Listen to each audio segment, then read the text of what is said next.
Welcome to episode 44 of Wonderspace. It's great to have you on board. My name is Steve Cole, and over the past year I have been asking the same 6 questions to amazing people from around the world.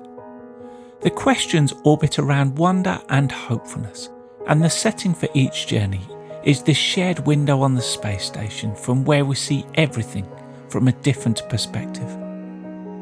Before we introduce our guest, our friends at asknature.org are going to help us to re-wonder. How do plants turn to face the sun without eyes, muscles, or bones? Chemistry. A hormone called auxin flees from the sunny side of the plant. This concentrates it on the shaded side, where it causes the cells to take in more water and elongate, tilting the top of the plant toward the sun. As the sun moves, so does the auxin, and so does the water, allowing adjustments as easy as the day is long. Our orbit this week will take us from North America to South America, and to experience these views with us in this ultimate window seat, we welcome Abby Rose. Abby is a farmer and soil health advocate who was named one of the 50 new radicals by The Guardian for her work developing apps that help build ecology, beauty, and profitability on farms around the world. She also co-founded an award-winning podcast called Farmerama Radio, which shares the voices behind regenerative farming. Abby was nominated by our 7th guest on Wonderspace, Cathy Runciman from Atlas of the Future. Here is Cathy telling us why she nominated Abby. I nominated Abby because she has inspired and educated me and expanded my thinking from the day I met her. She really helps me to see and feel the world differently, from the soil under our feet to the need for land justice, and she helps me to imagine a thriving planet of healthy, regenerative, profitable and beautiful farms around the world. The full-length interview with Abby can be found on the Wonderspace podcast, which you will find on our website and on most podcast platforms. We so recommend you hear Abby's informative, challenging and inspiring answers to all our 6 questions. Her stories of hopefulness are especially worth a listen. For the shortened video orbit, Abby answers 2 of our 6 questions and starts by giving us a glimpse into her life story so far, with an emphasis on what she is doing currently.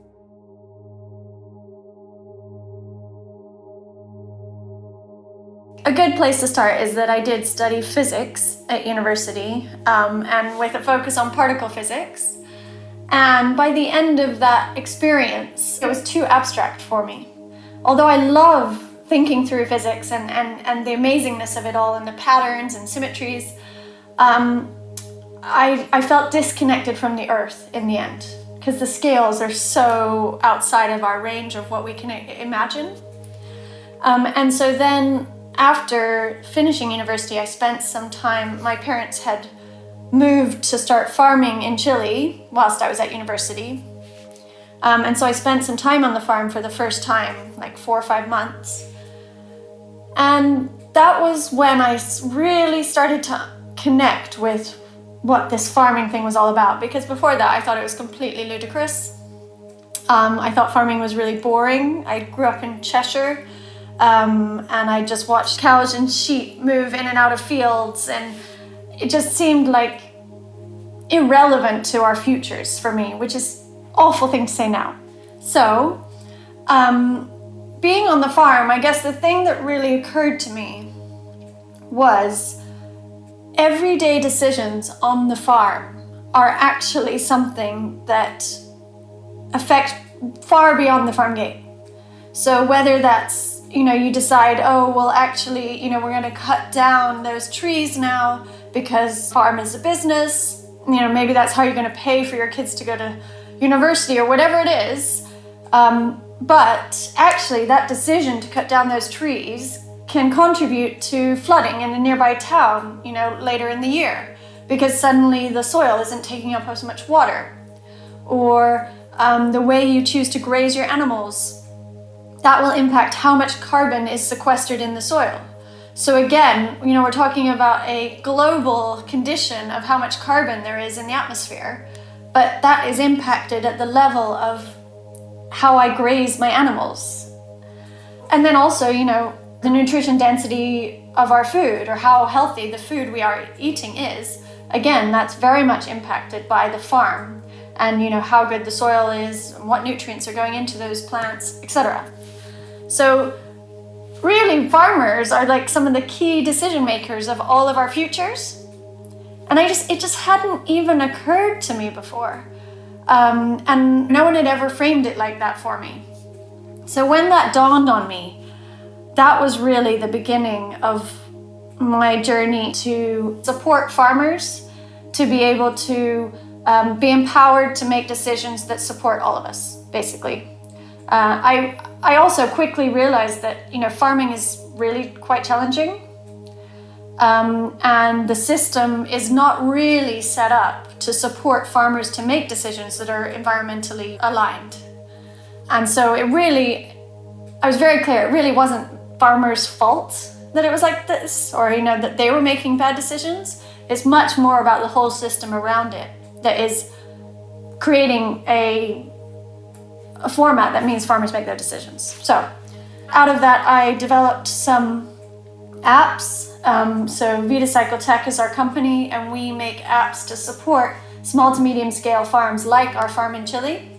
So on the farm in Chile, we have olive trees, almond trees, pistachios, and then we graze sheep between them. And we also have vines, and then our vegetable gardens for ourselves. And so we make a natural wine, and we're starting to make olive oil and have almonds.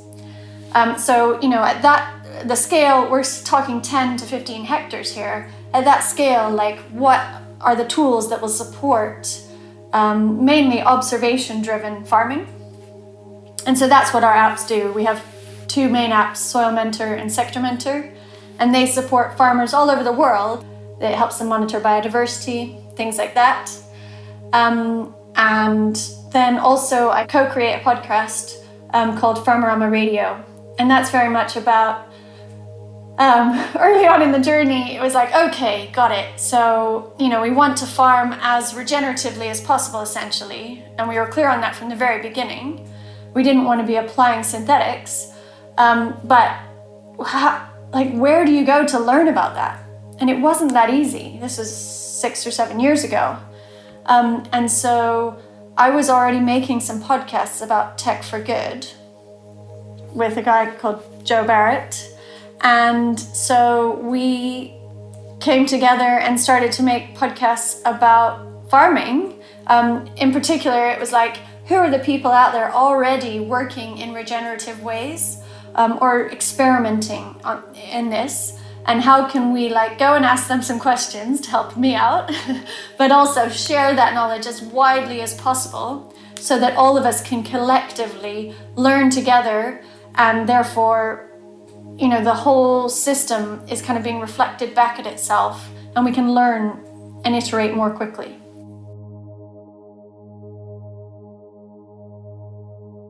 Yes, so the most exciting part of our natural world for me is the soil. And I think, to most people, you look at soil and it's just this kind of brown-black substance, and not very interesting. Maybe you even call it dirt. But it's actually this amazing world below our feet. And so I think the place to start is that in one handful of soil, healthy soil we're talking about here, you have more microbes than there are people on the planet. So you have over 7 billion microbes in a handful of healthy soil. So just imagine how alive that soil is. And then extend that to thinking about, below your feet, there's all this soil. And we have something called the Internet of Fungi. So not only are there these millions, billions of microbes, but they're all connected through this kind of these channels of fungal hyphae. that can extend for miles.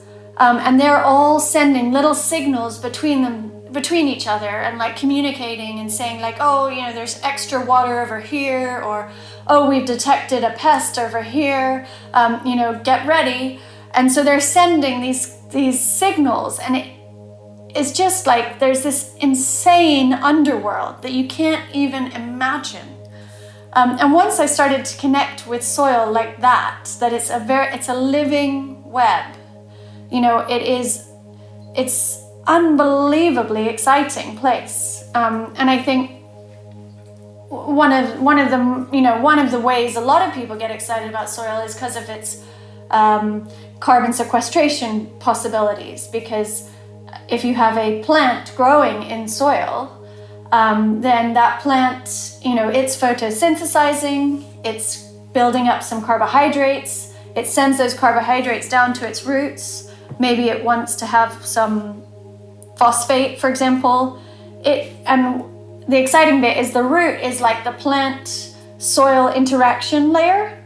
And so the root will exude a little bit of sugar with a communication that says, hey microbes, we need some phosphate, can you bring me some? And then the microbes will go away, they'll probably connect with some fungal pathways, they'll go get the phosphate, dissolve it from some of the bedrock, bring it back, and give the plant the phosphate in return for the sugar. And then the microbes will digest that sugar essentially and turn it into a more stable form of carbon. And then the plant's super happy and super healthy because it has all the nutrients it needs when it needs it. And so you can see that healthy soil, when it's really working, it's actually also the root of healthy plants, because it is the way that plants are able to get exactly what they need when they need it. And again, this is something that, any gardener anywhere in the world, once you start to understand that, when you see your plant not doing well, you don't worry about the plant, you worry about the soil, and you're like, oh gosh, I better build my fungal web. And so it's completely transformed even, in my back garden, how I grow things. And I'm so focused on this soil. And like for other contexts, the structure of soil is also really important. So I just described that mechanism that microbes have for getting the carbohydrates and then turning it into stable carbon. But as they do that, they're also building healthy soil structure. The carbon is sort of a glue, and it creates this structure that's almost like popcorn, you could imagine, below our feet. And it has a huge surface area. It's able to retain insane amounts of water, so it prevents flooding. And also it then means that during drought periods, plants have access to water for way longer, or if there's a heavy rain, the water is able to infiltrate in and be captured. So the thing about soil is it's just like on so many levels, it's a wonder web. I don't want to say substance because it's not really a substance, it's a web, it's a life form. And yeah, so it gives me a lot of hope. And it really is the most amazing wonder of the world, I would say.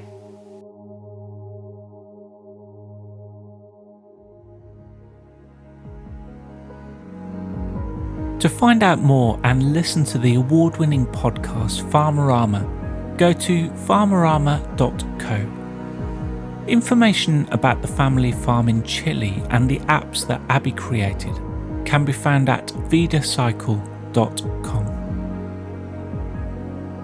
The previous 43 Wonderspace episodes can be found at ourwonder.space. I want to thank Abby for joining us on this Wonderspace, and I hope you can join us next week for more wonders and stories of hopefulness.